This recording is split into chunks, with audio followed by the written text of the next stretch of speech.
ప్రతి ఒక్కరూ అందరూ తల్లిదండ్రులను చూడలేని వాళ్ళ కొడుకుల గురించే చెప్తున్నారు. మిగతా విషయాలన్నీ ఎవరూ చెప్పట్లేదు.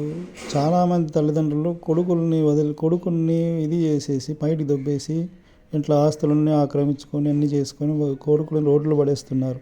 ఈ విషయాలు ఎవరూ చెప్పట్లేదు. ప్రతి సిద్ధాంతి వేదాంతి అందరూ చెప్తా ఉన్నారు మనుషులే ఆ తల్లిదండ్రులను చూసుకోవాలా అని. తల్లిదండ్రులే కొడుకులను బయటికి దొబ్బేసినప్పుడు ఆ తల్లిదండ్రులు ఏ టైప్ ఆఫ్ తల్లిదండ్రులు అవుతారు? తల్లిదండ్రులు ఫస్ట్ ఆలోచించుకోవాల్సినది ఏమంటే, ఫస్ట్ కొడుకుల్ని ప్రయోజకులను చేసి వాళ్ళ దాన్ని వాళ్ళని వెళ్ళనిచ్చాలి. అది మన సమాజంలో ఉండే బాధ్యత. అది లేదు, తల్లిదండ్రులు కూతురునైతే ఒక చూపు చూస్తారు, కొడుకునైతే ఒక చూపు చూస్తారు. కొడుకు అయితే కోడలు దగ్గర ఉండాలంటారు, కూతురు అల్లుడైతే ఒక అత్త దగ్గర ఉండకూడదు అంటారు. ఇది న్యాయం కాదు కదా. అందరూ ఇదిగానే ఆలోచించండి కొంచెం.